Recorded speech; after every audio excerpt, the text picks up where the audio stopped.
Alors, dans l'optique de favoriser des conversations difficiles mais nécessaires, où des différences d'opinion sont attendues, où le respect mutuel est requis, nous avons commencé depuis le mois d'août à vous proposer une série d'ateliers Parlons santé mentale sans tabou.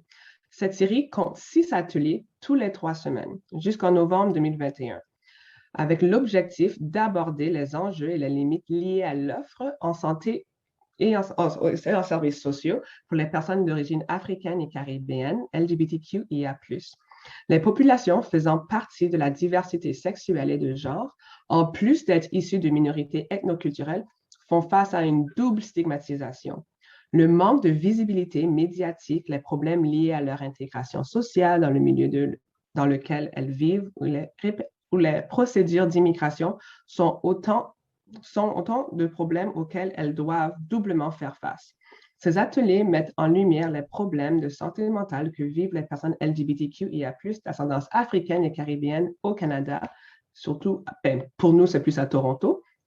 Et pour mieux comprendre les attitudes et les facteurs psychosociaux qui sont à l'origine de cette problématique, aujourd'hui, notre intervenant, Laurent Francis Ngumu, parlera des pensées suicidaires chez les personnes LGBTQIA+, d'ascendance africaine et caribéenne. Dans la même lancée, nous vous partagerons un questionnaire anonyme et confidentiel à la fin de l'activité que nous vous demanderons de prendre le temps de remplir pour que Laurent Francis Ngumu puisse développer un guide qui permettra d'augmenter l'inclusivité des personnes LGBTQIA+, d'ascendance africaine et caribéenne dans les services offerts dans la communauté et d'améliorer les services francophones auprès des personnes LGBTQIA+, d'ascendance africaine et caribéenne. Alors, j'aimerais maintenant vous présenter Laurent Francis. Pour les personnes qui ne le connaissent pas, Laurent Francis est titulaire de 2 maîtrises, l'une de l'Université Jean Moulin Lyon 3 en francophonie et mondialisation, l'autre en art, travail social et droits humains de l'Université des sciences appliquées à Alice Salomon de Berlin. Sa thèse a porté sur les droits et la réglementation des demandeurs d'asile dans le contexte de l'Union européenne en forme d'études comparatives des homosexuels camerounais en Allemagne et en Belgique. Présentement, Yael fait son doctorat en travail social avec une majeure en sciences politiques à l'Université de Laval au Québec. Ses intérêts sont divers, alors je vous laisserai lui causer avec lui pour les découvrir. Mais Laurent Francis est afro-queer et a une expression de genre non binaire et donc elle accepte qu'on utilise tous les genres. Merci Laurent Francis d'avoir accepté notre invitation aujourd'hui. Je te donne la parole. Merci à tout le monde d'être là. Je sais que vous avez eu de longues journées de travail et arriver à 18h30, là, regrouper les gens et venir à une conférence Zoom. On connaît l'impact de l'écran sur la santé mentale parce qu'on va parler aujourd'hui, on va parler des idées suicidaires, de la santé mentale. Et depuis la pandémie, le travail, on est en télétravail, on est avec des conférences Zoom. Cela a l'impact sur notre santé psychologique, au fait aussi.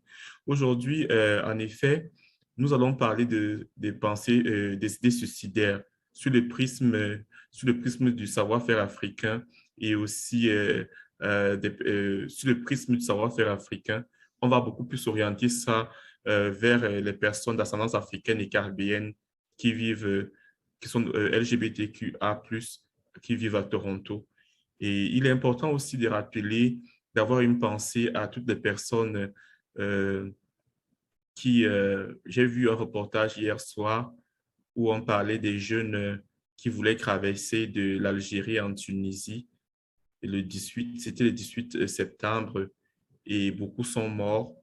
Et aussi, on parlait ce matin des jeunes qu'on a laissés en plein milieu du désert. Et j'ai une pensée profonde à toutes ces personnes immigrantes-là, parce que je sais que parmi ces personnes-là, beaucoup de personnes LGBT se retrouvent souvent là-dedans. Et aussi, je pense à toutes les autres personnes qui ne soient pas LGBT au fait. Et ayons une pensée à toutes ces personnes-là qui ont choisi de partir dans leur pays à cause des mauvaises conditions de vie, à cause de la persécution, de l'ostracisme social, de la stigmatisation. Ils ont décidé de partir parce qu'ils rêvent d'une vie meilleure. Et cela a vraiment été difficile difficile pour moi parce que même le journaliste qui faisait le reportage n'arrivait pas, ne voulait pas les filmer. Et vous vous rendez compte, on parlait des femmes enceintes qui se retrouvaient là-dedans, au fait. On parlait des femmes enceintes qui se retrouvaient là-dedans. Et voilà, on va commencer notre cours d'aujourd'hui avec une méditation. On va, on va se souvenir de cette chanson africaine qui a bercé le grand Nelson Mandela, la nation arc-en-ciel. Je m'appuie beaucoup plus sur l'Afrique du Sud parce que l'Afrique du Sud, c'est une nation très traditionnaliste. C'est une nation qui s'est construite sur le savoir-faire africain. Et aussi, je suis beaucoup ancré dans cette culture-là et ça aide au fait aussi, ça a aidé, ça aide beaucoup les personnes LGBT, cet ancrage culturel. Et aussi, comme nous sommes dans un cours où on va parler de santé mentale sous le prisme du savoir-faire africain, c'est pour cela que je nous invite à méditer parce que c'est vrai, l'Afrique a une tradition orale. Ça veut dire que notre philosophie, la métaphysique, tout notre savoir est oral et aussi notre savoir est oral et on transmet notre savoir-faire aussi dans la chanson, la méditation. C'est pour cela qu'il est souvent important pour moi, à chaque début de séance, je suis porteur de cette musique. Donc, c'est l'hymne sud-africaine. Elle traduit beaucoup de batailles et aussi, elle ne traduit pas le dieu occidental, elle traduit le dieu africain. Parce qu'il faut reconnaître ici qu'avant l'arrivée de la colonisation, de l'esclavage, l'Afrique avait des dieux, au fait. Donc, je vous invite à méditer. Vous avez, pour ceux qui ne lisent pas le Lingala, le Swahili, vous avez la tradition en français qui est faite dans nous la chanson. Et que Dieu bénisse l'Afrique et que Dieu bénisse le monde entier et tous nos frères qui sont ici au Canada aujourd'hui. Merci. Donc, la thématique d'aujourd'hui parle de les pensées suicidaires, les pensées suicidaires. Les personnes LGBTQ d'ascendance africaine et caribéenne face aux problèmes de santé mentale, tabous et incompréhension et mythes culturels. Pour contextualiser notre sujet, on sait personnellement que lorsqu'une personne en Afrique parle de santé mentale, cela est un tabou. Et aussi, pendant longtemps, cela est un tabou vu des Occidentaux, vu les méthodes occidentales. Mais en poussant plus loin dans les recherches, j'ai vu que beaucoup d'anthropologues démontrent que effectivement, dans l'Afrique traditionnelle, il y avait déjà l'existence des personnes qui avaient des troubles de santé mentale, mais qui s'étaient soignés à la manière africaine, avec des rites, avec des méthodes qui étaient typiques à l'Afrique, au fait. Mais cela n'était pas taxé de maladie mentale. C'était souvent taxé, on dit la personne est hors d'elle, au fait. Il parlait, en Afrique, on disait la personne est hors d'elle. Donc, ça veut dire que la personne n'est pas en elle. Mais on ne parlait pas de santé mentale. Mais on dit que pour que la personne revienne en elle, il fallait procéder par certains rites, certaines méditations, certains herbes qu'on donnait typiquement africaines. Donc, eux, ils ne parlaient pas de santé mentale parce que euh, pour eux, euh, pour eux, ils voyaient le mal était conditionné de partout. Le mental, c'est la personne même. Quand il parle de la personne, dans ces peuples d'Afrique-là, le mental, c'est la personne même. Et lorsqu'on dit la personne n'est plus en elle, il faut l'aider à revenir en elle. Donc, c'est dans ce sens-là, au fait aussi. Donc, et aussi, ça fait en sorte que beaucoup de personnes africaines, lorsqu'on les parle de santé mentale, de ces concepts européens, ils ne se reconnaissent pas en fait. Mais si vous parlez à certains disant que la personne n'est pas en elle, elle ne se retrouve pas. Donc, ça veut dire que c'est comme si on disait que la personne, son esprit l'a quitté. Il faut l'aider à retrouver ses esprits, au fait. Donc, on peut continuer et aussi aujourd'hui, c'est vrai qu'on vit en Occident, on vit au Canada, on vit à Toronto. On va essayer de, on va essayer de donner, de trouver la définition. Qu'est-ce que l'Institut national de santé publique du Québec Comment est-ce que on définit, qu'est-ce qu'on entend par idée suicidaire? Il faut entendre ici, idée suicidaire veut aussi dire idéation. Certains parlent d'idéation. Lorsque vous allez entendre idéation, ça veut dire idée suicidaire au fait aussi. Qu'est-ce que c'est? Qu'est-ce que c'est? Donc, qu'est-ce que c'est? On va définir qu'est-ce que c'est. Selon l'Institut national de santé publique du Québec, en 2021, les idéations suicidaires réfèrent aux pensées, cognitions ou à l'intention de s'enlever la vie. Donc, autrement dit, je vous explique autrement, ça veut dire que ça réfère aux idées insistantes qui reviennent et aux idées qui vous fait penser que je dois mourir, je dois mourir, je ne dois plus vivre au fait. Ce sont ces idées-là qu'on appelle les idées suicidaires. Les recherches indiquent que ce sont les idéations sérieuses qui sont davantage associées au risque de tentatives de suicide et de suicide. Certaines recherches incluent une gamme de comportements et de pensées suicidaires sous la rubrique comportements suicidaires qui peuvent inclure les idéations suicidaires, la planification du suicide, la tentative de suicide et le suicide. Donc, ça veut dire ici, les idées suicidaires comprennent par exemple la planification de suicide, les idées au suicide, la tentative de suicide et le suicide elle-même, et le suicide lui-même au fait, je veux dire. Donc, on a ici quatre manières de penser le suicide au fait. La première, c'est les idées suicidaires. Donc, le simple fait de penser au suicide, c'est le simple fait de penser au suicide déjà. Et après, la deuxième phase, c'est la planification parce qu'on pense d'abord qu'on veut se suicider et ensuite, lorsqu'on pense, la deuxième phase, c'est la planification. On planifie. La troisième phase, c'est soit c'est la tentative ou alors on arrive à la quatrième phase, ce qu'on appelle le suicide. Autrement dit, les idées suicidaires sont des pensées négatives qui ont un accret ou un désir de mettre fin à sa vie lorsqu'une personne vit des moments difficiles. Et on sait ici que les personnes LGBT d'ascendance africaine et caribéenne qui se retrouvent comme demandeurs d'asile aujourd'hui ont vécu des persécutions, ont vécu des stigmatisations, des choses qu'on ne peut pas expliquer aujourd'hui. Je me souviens quand je faisais ma collecte de données récemment au Cameroun, parfois lorsque j'ai interrogé les jeunes qui vivent au Cameroun, les jeunes LGBT qui vivent au Cameroun, j'avais des larmes aux yeux. Parfois, certains entrevues, je ne finissais pas en fait. Je n'arrivais pas à finir les entrevues. Je n'arrivais pas à finir les entrevues. Tellement j'étais obligé de couper, de consoler la personne.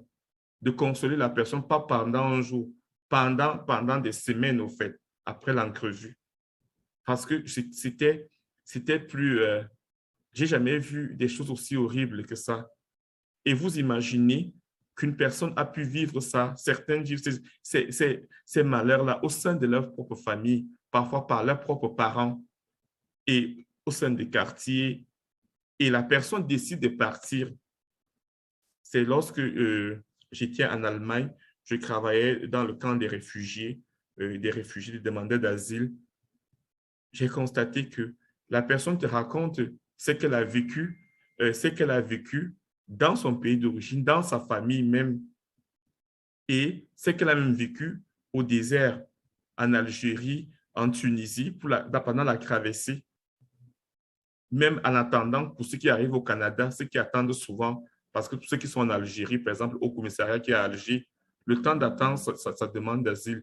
Avant même d'arriver dans le camp même, ceux qui ont décidé de partir à pied, par exemple, pour ceux qui partent du Cameroun, ils passent par le Nigeria. Après le Nigeria, ils arrivent au Niger.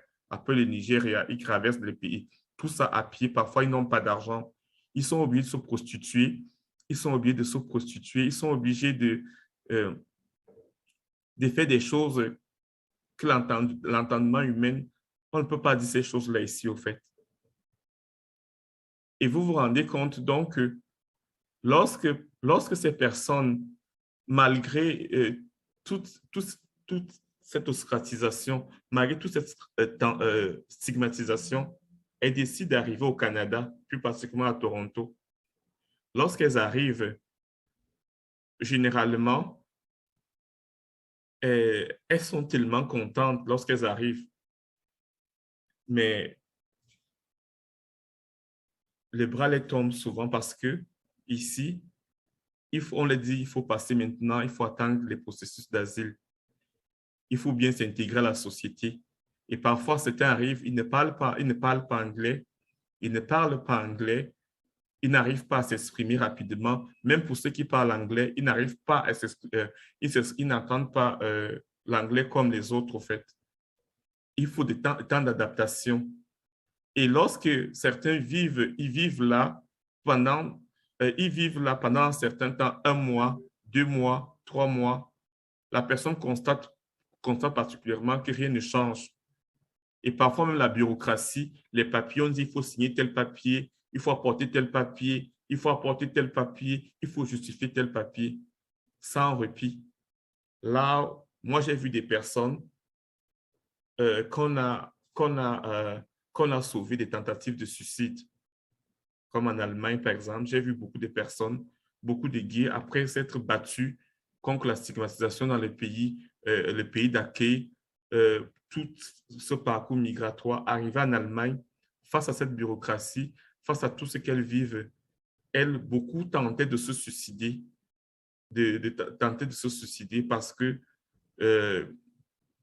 ils se disaient qu'ils n'en pouvaient plus parce que on a idéalisé une fois, on les a dit que l'Europe, l'Occident ou bien le Canada, ça sera le paradis. Et certains vivent reclus à l'intérieur d'eux-mêmes, au fait. Ils ne parlent pas beaucoup, ils n'arrivent pas à s'ouvrir, au fait. Donc, après cela, après avoir défini qu'est-ce que les idées suicidaires, nous allons parler du suicide. Qu'est-ce que le suicide, au fait? Qu'est-ce que le suicide même? Selon l'Organisation mondiale de la santé en 2021, l'OMS définit le suicide comme un acte qui consiste à se donner délibérément la mort. Depuis quelques années, à l'échelle internationale, plusieurs rapports sur le sujet ont parlé de suicide complété pour identifier les décès par suicide, par expression à remplacer, celle des suicides réussis, qui est actuellement considéré comme inapproprié puisqu'on ne peut pas qualifier un décès par suicide de réussi.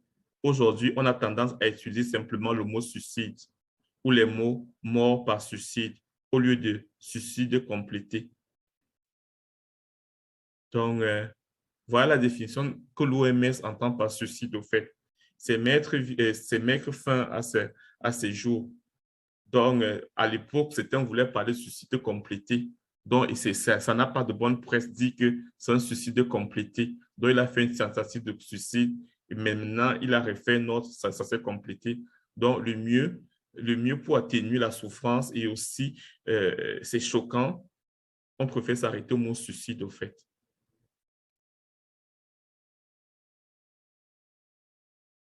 Qu'est-ce qu'une tentative de suicide? Il est important de définir qu'est-ce qu'une tentative de suicide. Parfois, on veut passer à l'action.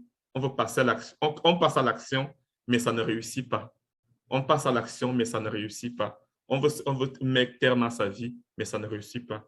Selon l'Institut national de santé publique au Québec en 2021, le terme tentative de suicide désigne tout comportement suicidaire non mortel et tout acte d'auto-intoxication, d'automutilation ou d'auto-agression avec intention de mourir ou pas. Il s'agit d'une définition dont la portée est plus large que celle utilisée dans un grand nombre de recherches qui distinguent souvent l'automutilation avec l'intention de mourir de celles sans cette intention. Dans les faits, les recherches en Europe ont davantage tendance à regrouper tout comportement autodestructeur sous la rubrique deliberate self-harm, c'est-à-dire des conduites automutilatrices ou blessures auto-infligées. En Amérique du Nord, en Amérique du Nord et dans d'autres pays, les recherches divisent généralement ces comportements en deux catégories, soit l'automutilation sans intention suicidaire et les tentatives de suicide. Dans le présent chapitre, nous adoptons l'approche nord-américaine. Donc, ça veut dire dans notre présentation, comme nous sommes au Canada, nous allons aborder l'approche nord-américaine qui différencie les tentatives de suicide et les comportements d'automutilation sans intention suicidaire. Autrement dit, selon les Nord-Américains, dont ils distinguent, parce qu'ils disent que quelqu'un peut se mutiler sans intention de se suicider, et donc ils font la différence entre les automutilations, ça veut dire, automutilation, ça veut dire, j'avais par exemple une camarade qui passait le temps à se fendiller les veines, à voir son sang. Chaque fois qu'elle a un problème, elle se coupe les veines, ou bien alors chaque fois un problème, elle s'arrache les ongles jusqu'au sang, au fait. Donc, parfois, ça, c'est d'automutilation, au fait. Et aussi, s'enchaîner, s'attacher fort jusqu'à ne plus respirer. Parfois, ce n'était pas l'intention de se suicider. Donc, c'est pour cela que les Nord-Américains parlent d'automutilation sans intention de se suicider. Il y a aussi, et ils parlent aussi de tentatives de suicide. Donc, tentatives de suicide. Donc, des actes, on pose des actes pour se suicider, mais on n'arrive pas à ses fins. Donc, c'est là où on parle de tentative de suicide, au fait.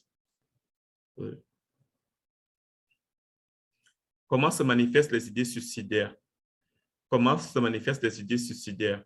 Ici, il est important de dire que tout n'a pas été dit. Donc, ça veut dire que les pensées suicidaires sont dynamiques. Donc, ça peut changer. Donc, ce n'est pas parce que j'ai cité ici, j'ai cité 6 ici, ça veut dire qu'on peut retrouver d'autres pensées suicidaires parce qu'ici, je me suis seulement arrêté dans le cadre de l'Institut national de santé publique du Canada pour voir les principales manifestations, la manifestation de ces idées suicidaires. Donc, on va commencer par exemple, on dira les tristesse profonde. Tristesse profonde. Que peut ressentir une personne LGBT nouvellement arrivée au Canada? Tristesse profonde. Ça veut dire que la personne a la tristesse du fait que sa famille d'origine, même qu'elle a laissée en Afrique, l'a persécutée. Le fait que la personne, elle se pose les questions. Pourquoi est-ce que moi, je suis né gay? Parce que beaucoup de gays africains se posent souvent ce genre de questions. Pourquoi est-ce que moi, je suis né gay? Pourquoi est-ce que j'ai mérité toutes ces persécutions-là? Pourquoi est-ce que, par exemple, ici en Occident, c'est vrai, ils ont eu les persécutions. Pourquoi ils ont changé? Pourquoi au moins ils arrivent à vivre dans le bien-être social? Ils arrivent en sécurité. Donc, il y a cette tristesse-là en tant que personne immigrante LGBT. On se pose tellement de questions. Pourquoi est-ce que j'ai été tant persécuté? Tout simplement parce que je voulais être qui je suis. Simplement parce que je suis attiré par les hommes. Simplement parce que je suis attiré par d'autres femmes que moi, des personnes de même sexe que moi. Simplement parce que je suis une personne trans. Donc, il y a ce questionnement-là. Il y a ce questionnement-là où on a grandi dans certaines familles. On dit que ce n'est pas lié à notre tradition.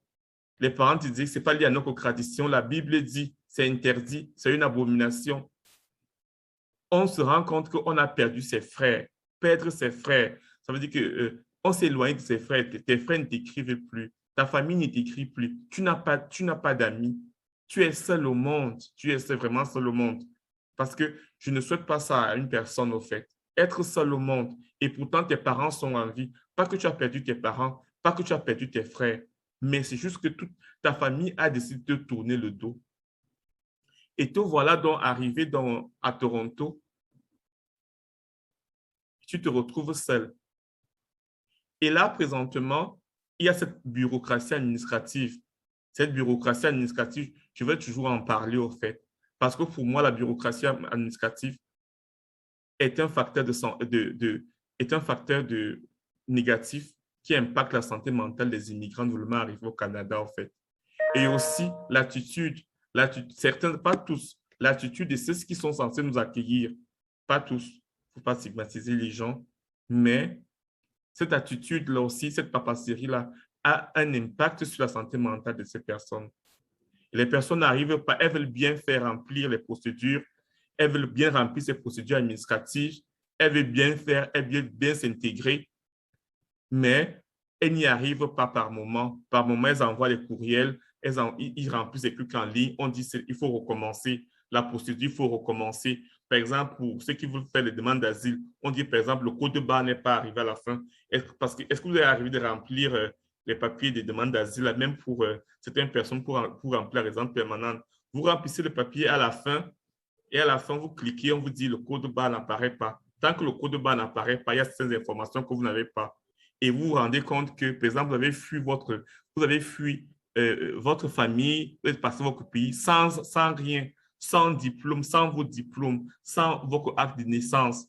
Et on vous demande des informations. Moi, je pose la question souvent, comment on peut demander à une personne son acte de naissance et son passeport lorsque la personne a fui parce qu'elle était persécutée au fait?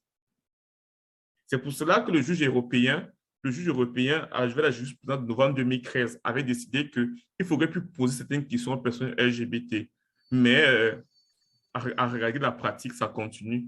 Mais ici, en Amérique du Nord, le cas du Canada, ces questions continuent toujours. Mais on se dit que non, c'est pour t'aider à t'intégrer. Mais on n'a pas pensé à la personne. Qu'est-ce que la personne a vécu? Qu'est-ce que la personne vit? Quel est son parcours même au fait? Par moment, on a envie d'arriver là et se reposer d'abord. Prendre un bon mois, 4 mois, se reposer même, consulter même, parler de ce qu'on a vécu. Non, ce n'est pas ça. Il faut aller très vite au fait. Là, le temps, c'est de l'argent et c'est de la rapidité au fait. Beaucoup de personnes n'ont pas la même capacité. Ces personnes africaines n'ont pas cette capacité. Certaines n'ont pas cette capacité-là. C'est pour cela que les personnes tombent en tristesse profonde. En tristesse profonde. Et j'ai remarqué dans mes recherches en Allemagne que ces personnes-là, quand elles pensaient à toute cette vie-là, à cette tristesse, tout ce qu'ils ont vécu à leur jeune âge, à 25 ans, à 19 ans, 18 ans, tu as tellement vécu des malheurs dans ta vie, tu n'en peux plus. Certains ont des plaies, des cicatrices à vie dans leur intérieur et dans leur corps physique même, à tel point où, à un moment, ils voulaient se suicider. Oui, la haine de soi-même, la haine de soi-même. Beaucoup de personnes LGBT se détestent au fait. Vous vous rendez compte? Beaucoup de LGBT africaines particulièrement se détestent parce qu'on les a éduqués mentalement, on les a éduqués en leur disant que une personne LGBT, c'est un démon, ce n'est pas une personne à vivre en société à côté des personnes. Et aussi, en Afrique, les parents sont restés avec l'image de la personne LGBT qui a été élevée dans les années 90, qui était dit LGBT équivaut à SIDA. Dans les années 87, je vais dire LGBT à 87-83, où on montrait que les personnes qui mouraient beaucoup de VIH-SIDA, c'était les personnes LGBT. Pour certains parents et aussi de certaines églises, les églises réveillées, qui viennent, les born again, qui viennent d'Amérique, et aussi l'église catholique même, les églises protestantes, pas que c'est celle-là, les religions musulmanes même, l'islam au fait aussi. Tous ces textes bibliques, les léviatiques, un homme ne couchera pas avec un autre homme, les sourates coraniques, toutes ces religions au fait. Et aussi, tout cet enseignement a fini par construire certaines personnes LGBT que elles se détestent elles-mêmes au fait. Moi, j'ai eu des histoires de personnes LGBT où le fait de faire l'amour ou bien de causer avec une personne LGBT comme elle déteste au fait. Elle se déteste elle-même. Elle se déteste qui elle-même au fait. Et beaucoup arrivent ici comme ça. Même les psychologues n'arrivent pas à trouver comment ils n'arrivent même pas à comprendre qu'est-ce que cette personne est en train de vivre au fait. C'est comme le gouvernement du Canada a interdit, par exemple, les thérapies de conversion. Beaucoup de personnes LGBT avant d'arriver ici vivent ces thérapies de conversion-là. On a l'histoire de Amnesty International avait rapporté le cas en 2013, j'oublie le nom. C'était un ami qui était décédé comme ça en prison au Cameroun. Euh, il faisait un master en philosophie à l'Université catholique. Et, euh, et qu'est-ce qui s'était passé au fait? Qu'est-ce qui s'est passé? Et il s'est passé que il sortait avec quelqu'un euh, de la présidence, quelqu'un de la présidence, quelqu'un d'influent dans le pays. Et l'épouse, le monsieur était marié. Et l'épouse du monsieur a intercepté le SMS que le jeune homme avait envoyé à son amant, quoi, disant que oh, tu me manques beaucoup, je t'aime beaucoup. Et là, l'épouse du monsieur a intercepté le SMS et il demande au monsieur que tu dois me montrer qui t'a envoyé ce SMS au fait. Au lieu que le monsieur se défende, dise à son épouse, par exemple, qu'il est bisexuel, qu'il soit avec une personne gay. Non, la personne a préféré porter plainte, porter plainte au jeune homme. Et sans être, on n'a jamais demandé son avis, le jeune homme s'est retrouvé en prison, incarcéré. Et au Cameroun, par exemple, lorsque lorsque vous entrez en prison en tant qu'homosexuel, je ne souhaite pas ce malheur à une personne sur Terre. Lorsque on appelle les prisonniers 247 bis, parce que l'article les prisonniers 347 bis, puisque l'article 347 bis condamne les homosexuels au Cameroun. Et lorsque la personne s'est retrouvée en prison, on on l'a violé, et aussi il a attrapé beaucoup de maladies parce qu'il était laissé à lui-même. Amnesty International et Human Rights Watch se sont battus et aussi avec l'aide de Make Alice se sont battus pour aider cette personne à sortir de prison. Mais lorsque cette personne est sortie de prison, ses parents sont venus le récupérer. Ses parents lui ont amené dans leur village. Et là, un prêtre exorciste a dit, je peux aider votre fils à sortir de l'homosexualité. Et les parents ont fait confiance au monsieur. OK, le monsieur va aider notre fils à sortir de l'homosexualité. Et entre-temps, la personne se détestait à elle-même, au fait. Mon ami se détestait à lui-même, au fait. Le simple fait parce qu'il dit, si je n'étais pas homosexuel, je n'aurais pas subi tout cela en prison. La haine de soi-même. Mais c'est une histoire vraiment. Qu'est-ce qui s'est passé? Qu'est-ce qui s'est passé? Le prêtre a demandé qu'on enferme le jeune homme dans une maison pendant une semaine, dans une chambre noire pendant une semaine, au fait. Voilà quelqu'un qui sort de prison, qui a subi des violences physiques et psychologiques, une personne qui se déteste déjà elle-même, au fait aussi. Oui, elle disait que oui, je vais me repentir, la haine de soi-même. Elle se détestait elle-même. Et là, présentement, convaincue qu'il devait changer son homosexualité, et le prêtre exorciste qui est venu, on a enfermé le jeune homme pendant une semaine dans une chambre noire à la maison. Et après, quand on a ouvert la chambre, le jeune homme était décédé, au fait. Et beaucoup, je pense à beaucoup de jeunes qui meurent comme ça dans les Caraïbes et en Afrique. Et personne n'a levé les petits doigts, personne n'a parlé, personne n'a levé les petits doigts. Et il a donné, parce qu'il s'est détesté, quand il est sorti de prison, il s'est détesté à lui-même. Il a donné la force aussi à sa famille de chercher ce prêtre exorciste qui voulait soigner l'homosexualité. Et il est décédé. Il y a la sensation d'échec. La sensation d'échec. Comment cela se manifeste-t-il? Parfois, on arrive ici, on nous demande, Are you speak English? I don't speak English very well. Nous, on parle l'anglais avec nos accents francophones, avec nos accents africains. Nous sommes dans un pays multiculturel. Beaucoup vont faire l'effort de parler français, mais anglais, de rouler l'anglais à Toronto de manière avec leur rythme. Mais ici, c'est comme si tu ne parles pas anglais, tu es bête. Ça donne une sensation d'échec, au fait. Beaucoup de personnes LGBT font des cours en anglais, ils s'expriment même très bien en anglais, mais ils ne roulent pas l'anglais comme les autres, les anglophones. Et avec tous ces efforts-là, vous vous rendez compte que, parce qu'il faut toujours, pour les personnes africaines, il faut prendre toujours la dimension du pays d'origine, ce qu'ils ont traversé, parce qu'ils portent ce bagage-là en eux. Et lorsqu'ils arrivent à encore trouver ce genre de bagage-là, ou dans une société, parfois, on a l'impression que ne pas parler anglais signifie qu'on est bête, ou alors faire des fautes en anglais signifie qu'on est moins sous-homme que d'autres personnes. Ça donne une sensation d'échec, au fait. Et pourtant, ces personnes parlent bien anglais avec leur accent, avec leur lenteur, avec leur manière, avec leur intonation. Pourquoi est-ce que les personnes, elles se posent des questions? Pourquoi est-ce qu'on devrait parler anglais avec l'accent britannique, au fait? Et pourtant, nous sommes dans un pays multiculturel. Pourquoi on devrait faire l'effort de toujours entendre les autres, au fait? Et les services, généralement, qu'on les reçoit, les personnes ne font aucun effort de les entendre, au fait. La personne se dit, j'ai fait l'effort de remplir tous ces paperasses, j'ai fait l'effort de remplir tous ces papiers. Le monsieur qui me parle au téléphone, j'essaie de les comprendre, j'essaie de ralentir même. À un moment donné, il pense que je le perds le temps et il raccroche au téléphone. Beaucoup ont été raccrochés au téléphone comme ça, là, simplement parce qu'ils voulaient s'expliquer, au fait. On a cette sensation d'échec-là. Beaucoup de personnes LGBT les vivent. On porte déjà tout ce poids de l'immigration. On porte déjà le poids parce qu'on est noir. On porte le poids aussi parce qu'on est LGBT. On porte le poids parce qu'on est musulman ou bien chrétien. On sait que beaucoup de personnes LGBT, on porte le poids encore de plus parce qu'on est francophone.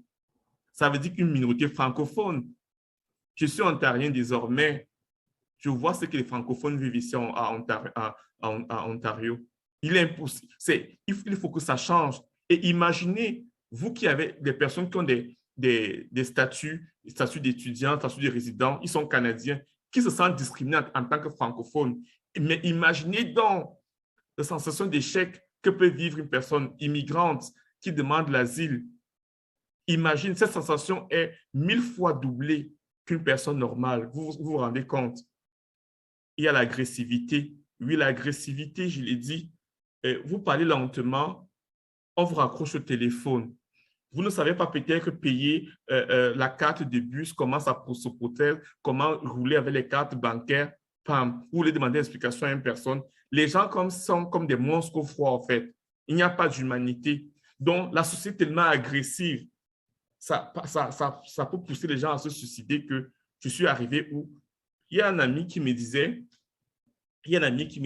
et aussi certaines des personnes que j'ai interrogées pour mes recherches me disaient que, étant ici au Canada, elles me disaient que je préfère un pays où on me persécute physiquement ou que de rester dans un pays où je me sens persécuté psychologiquement, où je me sens diminué, où je reçois tant d'agressivité.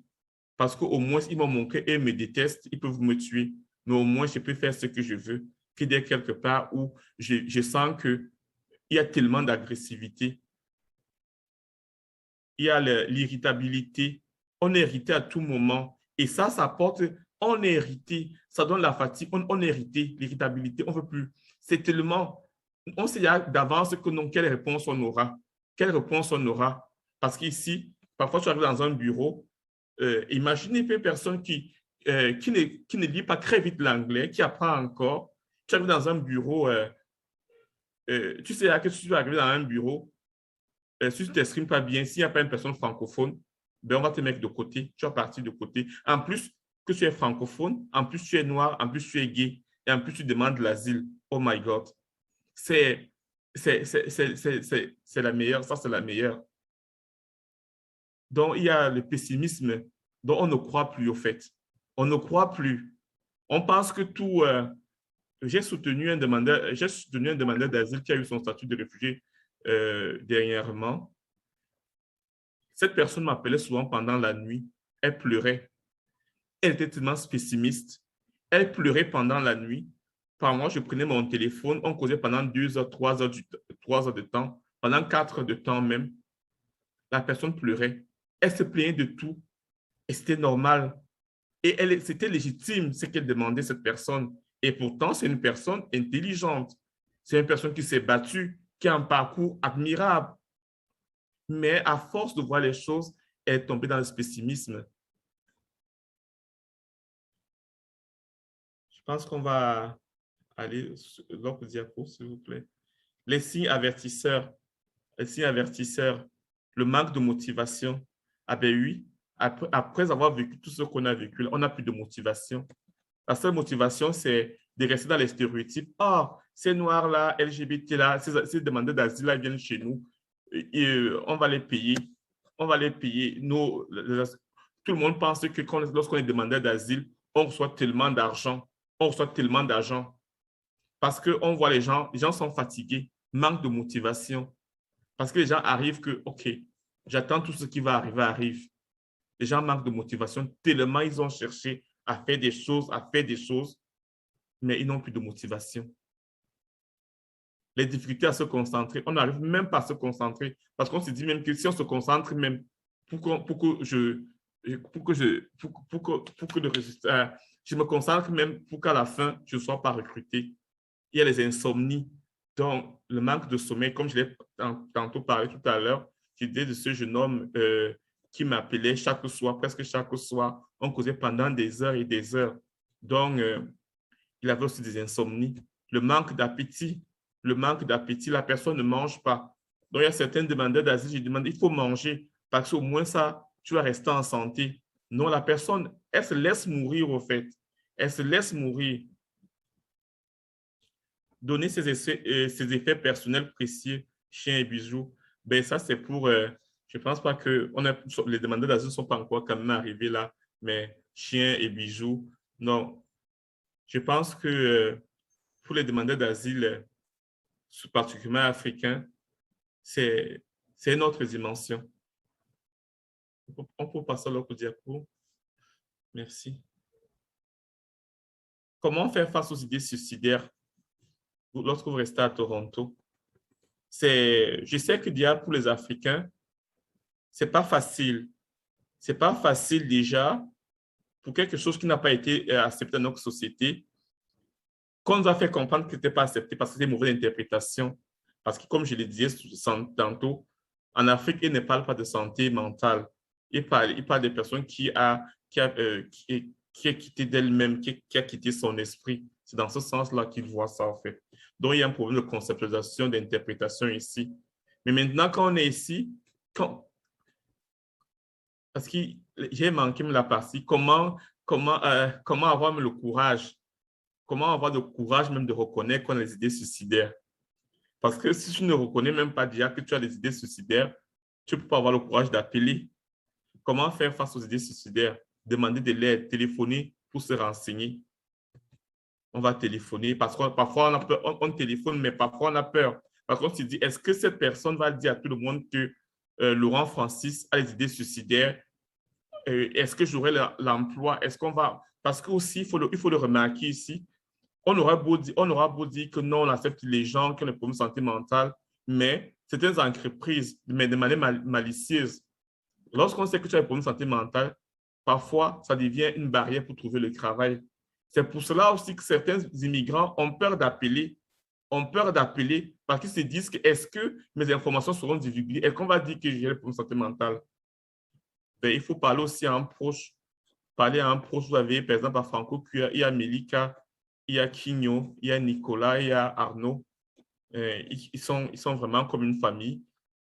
Je suis aussi là, si vous avez besoin.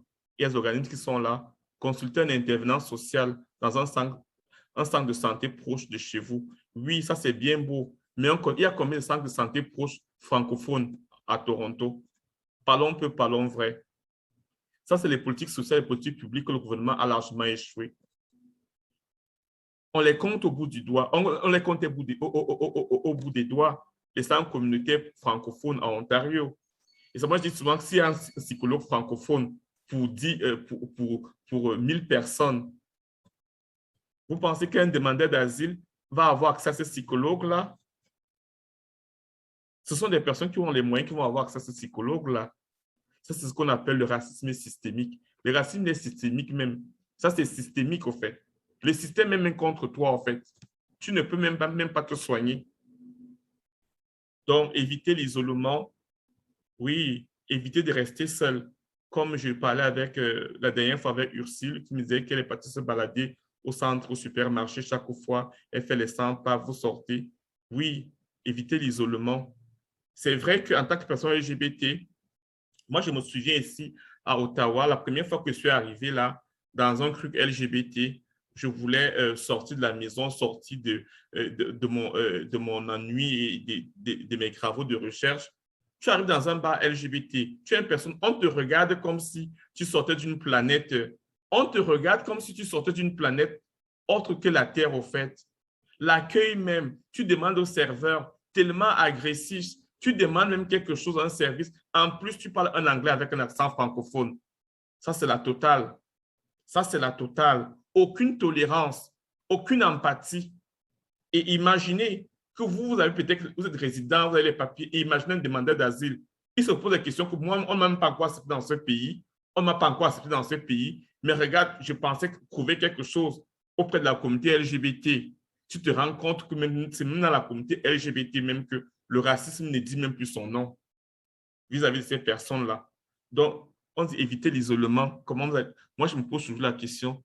Je conseille toujours aux gens d'aller se promener parce que parfois, on a même peur d'aller à la piscine.